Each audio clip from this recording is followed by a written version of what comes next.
Hello दोस्तों, क्या हालचाल है। जय हिंद। हम दोबारा अपनी वीडियो में शुरू हो चुके हैं और इंग्लिश नाउन पढ़ रहे थे। जहाँ से हमने छोड़ा था वहीं से हम शुरू करने वाले हैं। अनकाउंटेबल और काउंटेबल नाउन चल रहा था, वहीं से हम शुरू करते हैं। अब थोड़ा देखते हैं। ये है अनकाउंटेबल और काउंटेबल नाउन हमारा हो गया था। काउंटेबल नाउन में एक सिंगुलर नाउन होता था, एक प्लूरल नाउन होता था। सिंगुलर नाउन और प्लूरल नाउन बहुत सारे मैंने कल एग्जांपल्स अभी आपको बताए थे, पिछली वाली क्लास में हमने देखा था। और भी एग्जांपल्स हैं जिनको याद करना थोड़ा ज़रूरी है, तो वो मैं यहाँ पे आपके लिए लिख के लाया हूँ। इन एग्जांपल्स को आप याद ही कर लीजिए कि सिंगुलर क्या होता है, प्लूरल क्या होता है। जैसे कि एनालिसिस में सिंगुलर नाउन जब होगा, एनालिसिस का सिंगुलर होगा तो उसमें आई लगता है, और एनालिसिस में प्लूरल फॉर्म में इसके ई लग जाता है। क्राइटेरियन में ओ एन आता है, प्लूरल जब क्राइटेरियन का बनता है तो आई ए आ जाता है। Dictum dicta, stratum strata, momentum momenta, bacterium bacteria. ये इसकी सिंगुलर और प्लूरल फॉर्म से जो ज़रूरी थे वो हमने आपको बता दिए। और भी नाउन्स हैं जिनका सिंगुलर और प्लूरल फॉर्म कैसा होता है वो हमने आपको यहाँ पे सामने दिखाया है।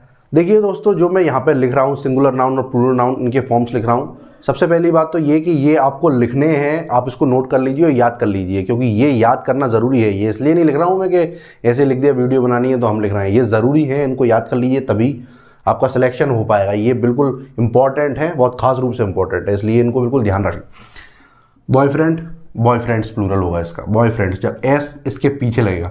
सन इन लॉ, यहाँ पे एस सन्स इन लॉ लगता है। अब इसका मैंने लिख दिया है तो इसका मतलब सिस्टर इन लॉ होगा तो सिस्टर्स इन लॉ होगा, मदर इन लॉ होगा मदर्स इन लॉ होगा।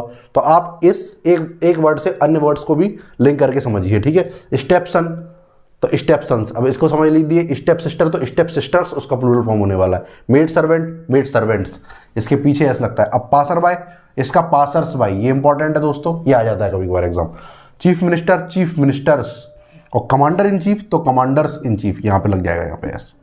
मैन टीचर, तो इसमें क्या होगा दोस्तों, मैन का भी प्लूरल फॉर्म बनेगा मैन और टीचर का बनेगा टीचर्स। तो दोनों वर्ड का सिंगुलर फॉर्म का प्लूरल फॉर्म बन जाएगा। जैसे मैन टीचर तो मैन टीचर्स, यहाँ मैन का प्लूरल फॉर्म मैन बन गया, टीचर का टीचर्स। वुमेन डॉक्टर, तो वुमेन डॉक्टर का क्या होगा दोस्तों, वीमेन डॉक्टर्स।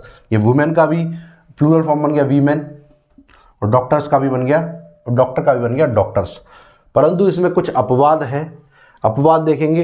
परंतु जब हम मैन ईटर की बात करते हैं, ये वर्ड मैन ईटर, तब मैन का प्लूरल फॉर्म नहीं बनेगा, उसको सिर्फ मैन लिखेंगे और ईटर का प्लूरल फॉर्म बन जाएगा ईटर्स। ऐसे ही वुमेन हेटर, इसका भी प्लूरल फॉर्म वुमेन का वुमन वैसा का वैसा ही रहेगा एकदम, और हेटर का प्लूरल फॉर्म बनेगा हेटर्स, वुमेन हेटर्स। ये आप देख रहे हैं दोस्तों, ये प्लूरल फॉर्म और सिंगुलर फॉर्म जो ज़रूरी थे वो मैंने आपको बता दिए, ये काफ़ी ज़रूरी है। कुछ और वर्ड्स हैं सिंगुलर और प्लूरल फॉर्म जिन वर्ड्स के होते हैं, थोड़ा और कुछ और चीज़ें देखते हैं जो काफ़ी ज़रूरी हैं परीक्षा के पॉइंट ऑफ व्यू से, थोड़ा देखते हैं। जैसे इफ़ वर्ड होता है, इफ़ का प्लूरल फॉर्म इफ्स बनेगा। अब आप कहेंगे इफ़ का प्लूरल फॉर्म सर आपने कैसे बना दिया, थोड़ा देखेंगे जब इसको सेंटेंस के नाउन के रूप में प्रयोग किया जाएगा इफ़ और बट वर्ड को, तब इनका प्लूरल फॉर्म इफ्स बनेगा और बट्स बनेगा। खास रूप से ध्यान रखने की बात यह है कि जब इनका प्लूरल फॉर्म बनाया जाता है तो यहाँ पे एक अपोस्ट्रोफी का साइन ज़रूर लगाया जाता है। दूसरा के, जैसे एक अल्फ़ाबेटिकल लेटर है के, तो अल्फ़ाबेट लेटर के में इसका प्लूरल फॉर्म बनेगा तो केस बनेगा। कैसे बनेगा, एक कुछ एग्जांपल डिस्कस करेंगे, घबराने की कोई ज़रूरत नहीं है। जैसे बी ए, और बी ए का अगर बनेगा बी ए एम ए, जो बी ए और एम ए बनते हैं तो वो अपोस्ट्रोफी एस लगा के प्लूरल फॉर्म उसका बनता है। एस डी ओ एक पद होता है दोस्तों जो MPPSC निकालने के बाद आपको मिलता है, कई सारे पद होते हैं। उसी प्रकार SDO तो SDOs, SDM SDMs, CMO CMOs। एक वर्ड लिखा है, इससे आपको और भी वर्ड्स को संबंध उसका बनाना है और समझना है इन चीज़ों को, ठीक है। एग्जाम्पल के लिए समझेंगे। अब जैसे एम और एम के केस, इसका के अल्फ़ाबेट का प्लूरल फॉर्म केस बनता है। कैसे बनता है ये देखेंगे थोड़ा सा। आई डोंट लाइक, जैसे कि एक एग्जाम्पल समझे, कमिटी एक वर्ड होता है दोस्तों, कमिटी इसमें 2 एम हुए और 2 ई हुए, तब हम किस तरीके से इस लाइन को बोलेंगे, there are 2 M and 2 Es, 2 Ms and 2 Es in the word committee. There are 2 Ms and 2 Es in the word committee. आप समझेंगे, इस चीज़ को समझ में आ गया कब हम जब एम और ई नाउन के रूप में प्रयोग किए जा रहे हैं इन वर्ड्स को, जब उनका प्लूरल फॉर्म अपोस्ट्रोफी एस लगा के बनेगा। दूसरा आई डोंट, अब जैसे इफ और बट का एग्जांपल हम लेते हैं, I don't like ifs and buts. जैसे अधिकतर लोग क्या करते हैं, कभी कभार बट का प्रयोग ज़्यादा करते हैं, जैसे अपनी आम भाषा में जो बोलते हैं बट मैंने ऐसा नहीं कर पाया, बट मैंने ऐसा नहीं कर पाया, ऐसा हो जाता बट ऐसा नहीं हो पाया। तो कोई व्यक्ति अगर बट पसंद नहीं करता, इफ्स पसंद नहीं करता सेंटेंस में बोलना, तो वो क्या बोलेगा कि I don't like ifs and buts.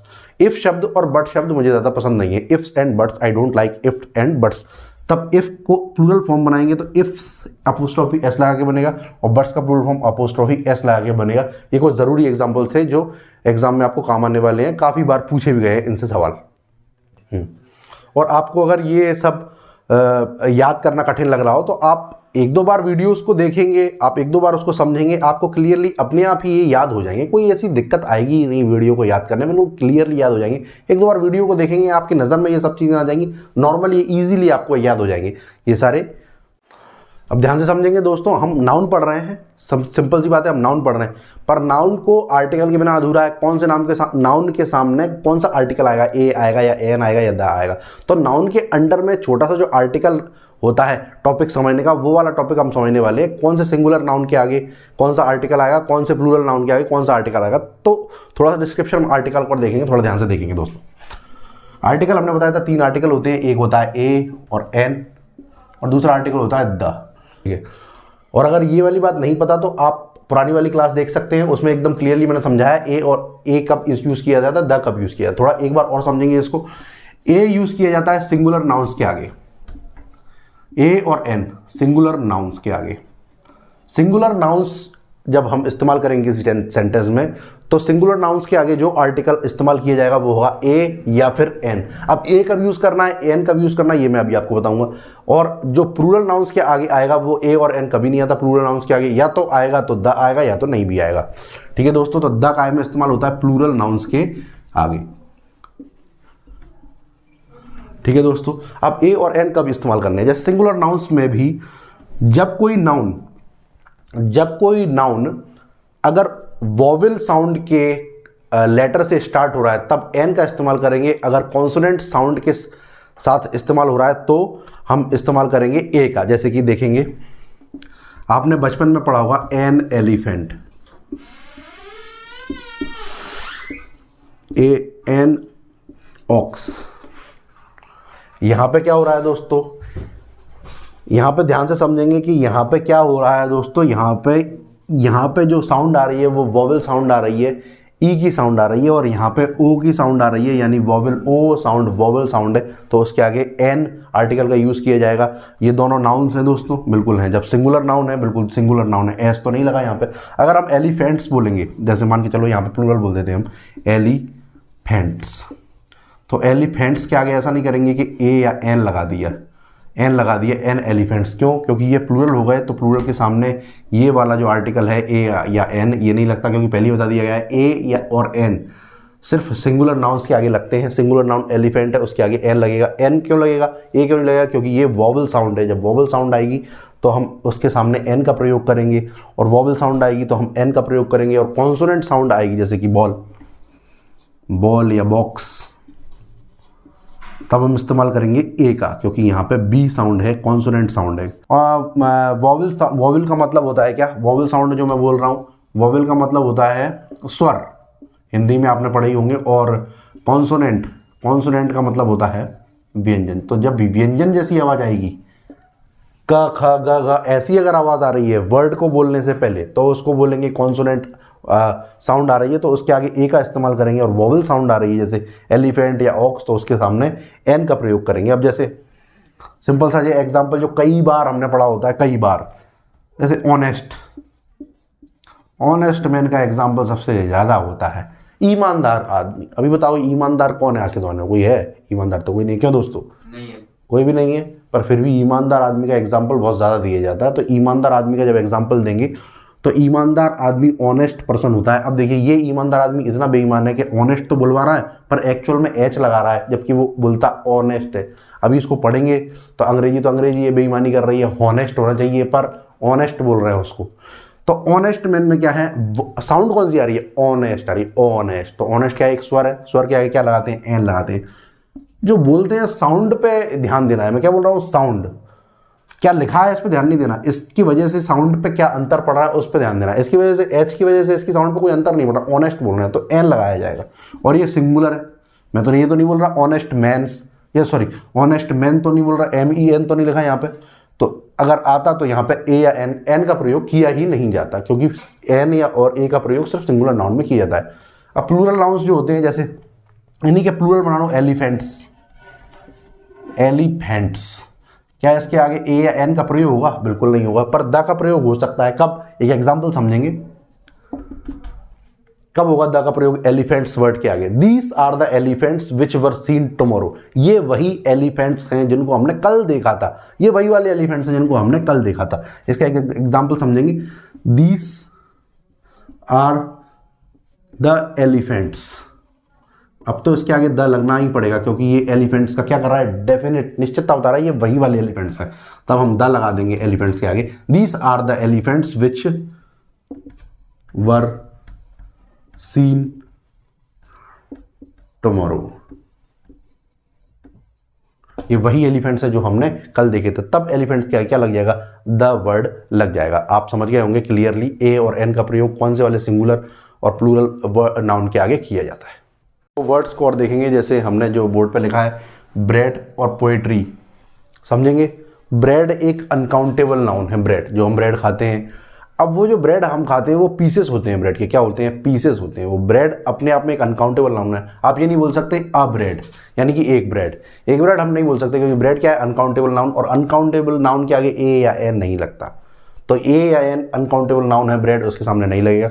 पर जब हम बोलते हैं अ पीस या अ लोफ ऑफ ब्रेड या अ पीस ऑफ ब्रेड, तो ब्रेड का एक टुकड़ा, तब हम उसके आगे a piece, bread piece of bread के आगे ए वर्ड लगा देते हैं, ए आर्टिकल लगा देते हैं। इसलिए ब्रेड को अनकाउंटेबल नाम समझेंगे और ए ब्रेड डायरेक्टली नहीं बोलेंगे, ये गलत हो जाएगा। दूसरी चीज पोएट्री, पोएट्री का मतलब क्या होता है, काव्य, हिंदी में क्या बोलते हैं इसको, काव्य।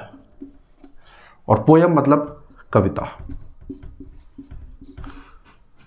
ए पोएट्री, पोएट्री एक अनकाउंटेबल नाउन है। पोएट्री कैसा है, अनकाउंटेबल नाउन है। तो जब पोएट्री अनकाउंटेबल नाउन है तो उसके सामने ए या एन का प्रयोग करेंगे ही नहीं। तो ए पोएट्री लिखेंगे तो वो बिल्कुल एकदम क्या हो जाएगा, गलत हो जाएगा। ए पोयम बिल्कुल सही हो जाएगा, ए काय के सामने लगेगा, पोयम के आगे लग जाएगा ए, पर पोएट्री के आगे ए बिल्कुल प्रयोग गलत हो जाएगा। तो देखिए दोस्तों, हमने आज नाउन में क्या पढ़ लिया, कल हमने पढ़े थे नाउन, पढ़े थे नाउन के टाइप्स, पढ़े थे countable noun, uncountable noun. Countable noun में भी दो सिंगुलर और प्लूरल नाउन पढ़े। सिंगुलर और प्लूरल नाउन जो ज़रूरी थे वो सब मैंने आज आपको बता दिए, कल भी बताए थे। आज जितने भी ज़रूरी थे, कब कौन सा आर्टिकल का इस्तेमाल कब कहाँ करना है, ये हमने आज की क्लास में देख लिया। अब आगे जितने भी नाउन्स हैं उनको हम आगे भी डिस्कस करेंगे। नाउन थोड़ा बड़ा चैप्टर है, फिर भी हम उसको जल्दी से जल्दी एक दो क्लास आगे क्लास चलेंगी, उनमें नाउन चैप्टर को ख़त्म करवा दिया जाएगा। देखिए आपको दोस्तों, अगर अच्छा पढ़ना है, थोड़ा सा पेशेंस रखना पड़ेगा आपको। देखिए ऐसा नहीं कि हल्के नाउन उड़ा दें, एक क्लास में उड़ा दें, कैसे नाउन उड़ा दें, फिर आपको सीखने को क्या मिलेगा, कुछ नहीं। इसलिए थोड़ा सा पेशेंस रखें, एक दो क्लास का पेशेंस रखें, आपका नाउन चैप्टर खत्म करवा दिया जाएगा। उसके बाद एक क्लास में आपको बहुत ही अच्छी प्रैक्टिस इस नाउन चैप्टर ही करवा दी जाएगी। उसके बाद हम और भी चैप्टर्स आगे डिस्कस करेंगे। पूरी इंग्लिश आपको बिल्कुल ख़त्म करवा दी जाएगी और आप बिल्कुल निश्चिंत रहें, आपका पेपर बिल्कुल निश्चितता से क्रैक होगा।